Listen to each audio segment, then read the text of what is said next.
साथियों प्रणाम। आज हम इस वीडियो में द्रौपदी के कारण कीर्तन के बारे में चर्चा कर रहे हैं।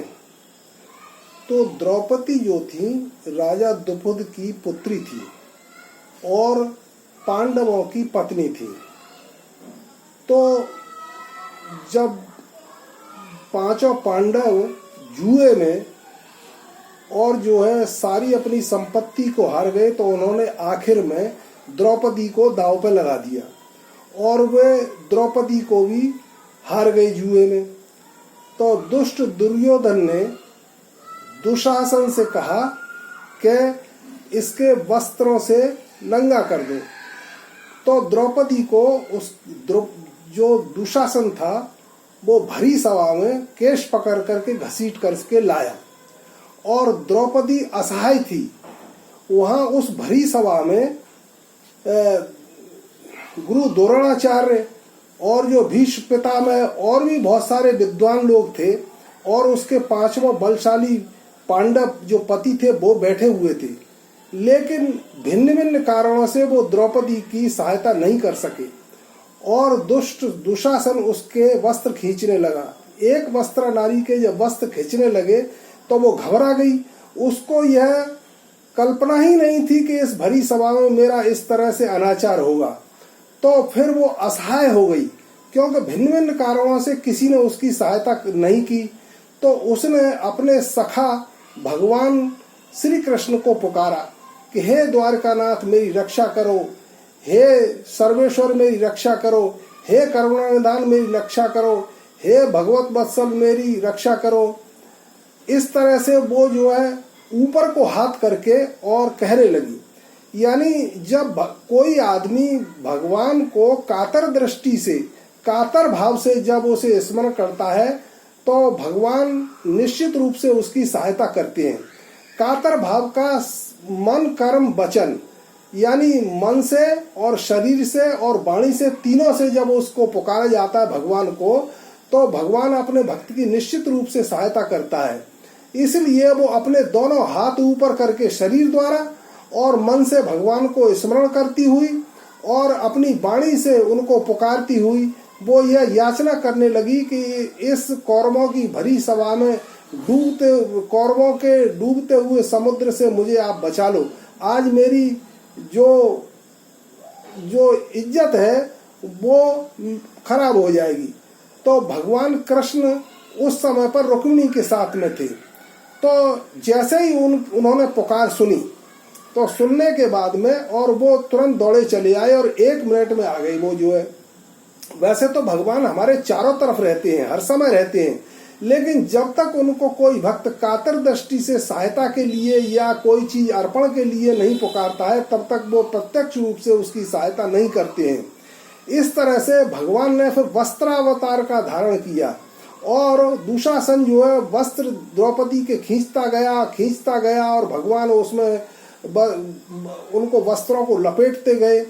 और इस तरह से जब दुष्ट दुशासन थक करके बैठ गया तो इस तरह से द्रौपदी की लाज बच गई।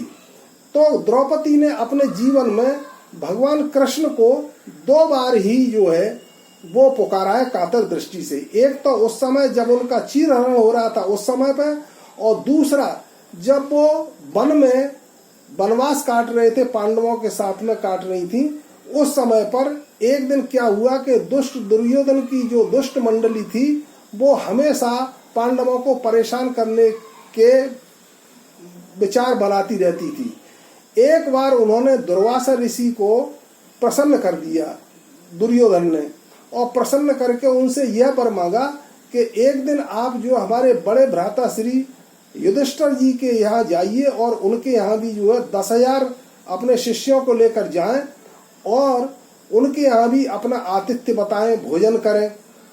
और ऐसे समय पर भोजन करें जब द्रौपदी सब कुछ भोजन खाना खाने के बाद में आराम से लेट रही हो। इस चाल को दुर्वासा ऋषि नहीं समझ पाए और वो दुर्योधन की बातों में आ गए। तो वो वन में जाकर के युधिष्ठिर से मिले और पांचों पांडवों ने उनका बड़ा अभिवादन किया और भोजन के लिए आग्रह किया। तो दुर्वासा ऋषि ने कहा कि हम अपने शिष्यों के साथ में और नदी तीर पर स्नान के लिए जा रहे हैं, उसके बाद जब हम वापस आएंगे तब हम भोजन करेंगे। यह कहकर के वो नदी के किनारे 10,000 शिष्यों को लेकर के चले गए और वहां स्नान ध्यान करने लगे।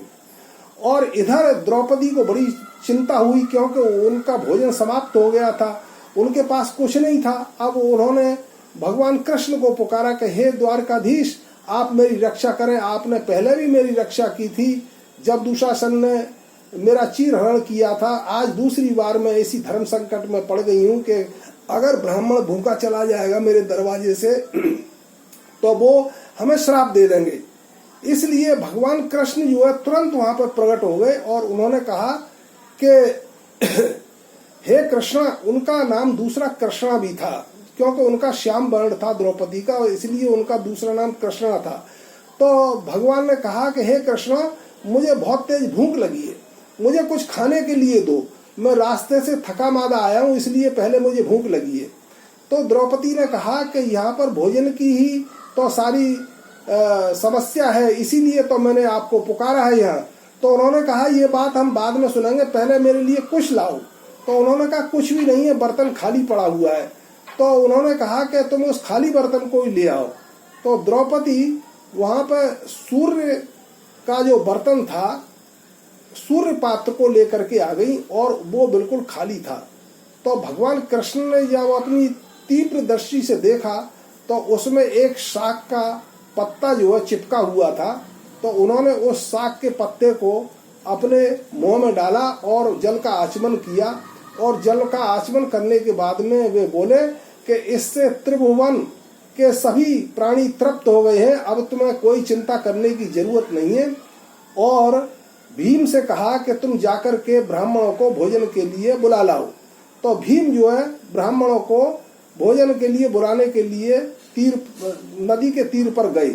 इतना कहकर के भगवान कृष्ण जो है वहां से आज्ञा मांग करके चले गए कि अब मैं जाता हूं, अब तुम्हें कोई समस्या नहीं होगी।